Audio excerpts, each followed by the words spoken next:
Okay mga kabats, mga kaibigan, panoorin na natin mag-explain ng science, Miss Trixie Cruz. Merong fake news na time-bound. Okay? Totoo ngayon, bukas hindi na totoo. Mm. Katulad ni Galileo na nagsabi na heliocentric ang Excuse me, Mr. Chair. solar system. Madam, please Opo. indulge me. Ano po yung unang statement ninyo? Time-bound ang fake news. Pwedeng totoo ngayon, tapos fake news na bukas. Well, kaya nga you have to wait a couple of days para malaman mo kung yung sinasabi ba ng isang tao ay totoo or hindi. Okay?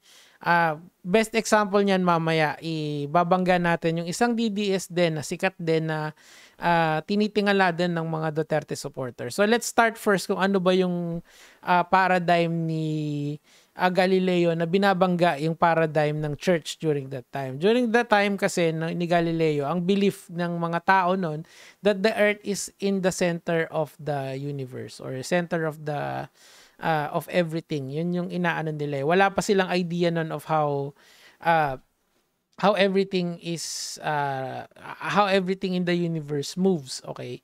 But panahon pa magiging sa susunod pa yon pagka nandiyan na si Isaac Newton with the invention of calculus and gravitation, okay? So the law of gravitation. So anyway, pero during the time of Galileo already computed that the most likely candidate to be the center of this of our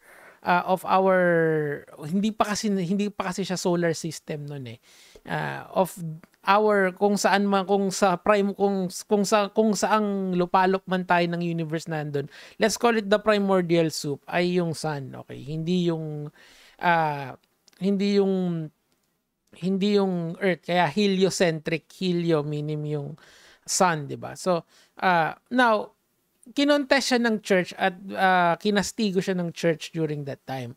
Ang sinasabi essentially dito ni Trixie Angeles Cruz, they are comparable to motherfucking Galileo Galilei, di ba? What the fuck? Hindi ako papayag nun. Kasi si Galileo Galilei was stating another fact which can be done with observation, okay? Ang hindi yung time-bound hindi lang sila, wala kasi silang matinong system nun to observe the universe. Ngayon kasi we have the Hubble, we have so many, we are so far ahead of technology ngayon kumpara dati that we can pretty much see the very, very small to the very, very big and the very, very far, okay? We have a very good understanding of the universe right now. Science is or yung physics, to be exact, physics, astronomy, these branches of science is so incomparable sa ginagawa yung mga fake news peddlers kayo. I hate to say na one of the fake news peddlers si Trixie Cruz Angeles. Siguro mas maganda propaganda pusher, yun yung mas magandang tawag sa kanya. Pero yung mga kaibigan niya, kunyari si Sas, yun talaga mali yun. As in, kung time-bound ang pagiging fake news, siya talaga, simula pa lang fake news na, hanggang sa matapos fake news. Ano bang sabi nila yun?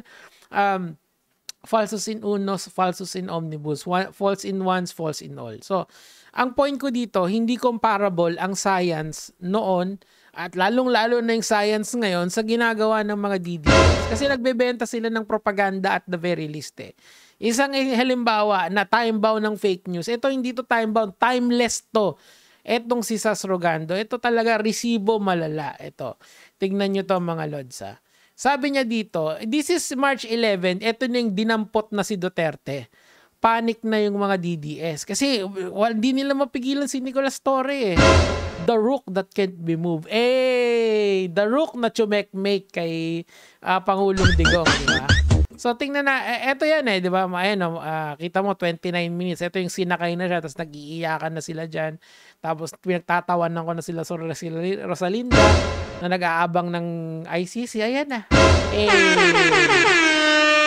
So, ang move move nila dyan is to somehow muddy the water. How do you muddy the water kapag, or at least man lang on paper, na merong stoppage from our court? Eh di sabihin mo may TRO. O di ba dead man na ang TRO. Wala pang TRO during that time. Ibig sabihin, during the time na hinuhuli si Duterte, naglalabas na sila ng fake news.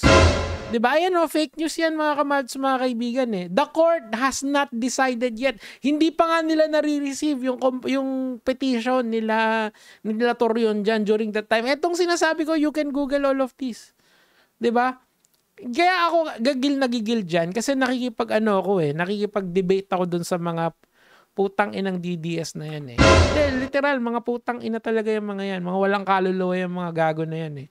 So, sinasabi nila na fake news daw ako. Ako pa yung tatawagin yung fake news, mas naiintindihan ko yan. Siyempre, kapag alam mo yun, yung mga ganyan, maiintindihan mo yan pagka nagbabasa ka lagi na or nanonood ka ng mga ganitong bagay eh.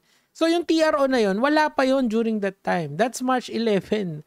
Hinuli na dun si Duterte. Now, ngayon, bumalik tayo dito. Sabi ni Trixie Angeles Cruz Angeles na fake news is time-bound. Ito hindi, timeless to. Timeless na fake news. Ang problema kasi, binundle up niya yung mga sinasabi nila as somehow is great and magnanimous, much like yung heliocentric paradigm ni Galileo. It's not. Kasi yung tao na yun, nag-research muna yun bago niya bagsak yung mga facts niya. Kayo, wala munang research. Fake news agad. So that's the main difference. Science is the driving force of our society. Alam mo, if we will base everything on statistics and what is scientifically accurate, siguro aasenso tong bansa na to, but it's not. It is run by propaganda and this kind of people. Attorney pa yan, pagpalagay mo na, di ba? Hindi, attorney talaga yan, hindi pagpalagay. Mali. So mali siya, 'di ba? Pero saan nila kinukuha yung lakas ng loob nila na sabihin na somehow they are comparable to Galileo Galilei? Malayo. 3 kanto, 3 globo, tagus pa. Diba? Kasi sila, this is fake news. Diba dead man na ang TRO? Kasi wala namang papansinin during that time eh. I remember this vividly kasi that's the only legal recourse that they have. This to stop the police from arresting Duterte with a TRO. Kaso nga lang talaga, they did not do their due diligence. The ICC has been investigating tong si Rodrigo Duterte for the longest time. They could have manifested for a couple of years now kaysa magmaisog rally sila to stop this arrest. Pigilan niyang arrest na yan para hindi mahuli si Tatay Digong. And then, syempre, may mga, sila Torion, kahit ano naman pagawa mo dyan, gagawin na nila yan eh. So, ang point ko rito, mga kamatis, mga kaibigan, is that these people are not intelligent, they are not scientifically intelligent or they are siguro intelligent in spreading their propaganda. They have been spreading their propaganda for the longest time now. It is time to wake up and see the real picture dito. Miski ako I am spreading yung anti-sentiment ng kabilang panig. So, anti-propaganda ako nila, di ba? So, may ako din, in a way, may propaganda din akong sinasabi sa inyo. Pero, at least man lang, hanapin nyo yung facts dun sa mga sinasabi namin. Okay? And I'm not comparing myself to Galileo Galilei. Okay? I am comparing myself to me alone and to what's happening in our country right now. Kung hindi nyo sasawatain to, sino pa, di ba? Diba? Kasi Nico Javi, ikaw naman may mga issue ka, bro. Just, dude, hindi na importante yan. Ang importante ngayon is makita nyo kung anong ginagawa nila. They are comparing themselves to the great Galileo Galilei, and that is an insult. That is an insult to science itself and to everyone who is actually intelligent enough to understand that these people are just spreading their own propaganda. Di ba judge mo sa TRO? Wala naman TRO itong si Alan talaga. Anyway, mga kamatis, mga kaibigan, yun lang naman yung sa akin for today. Kaya mga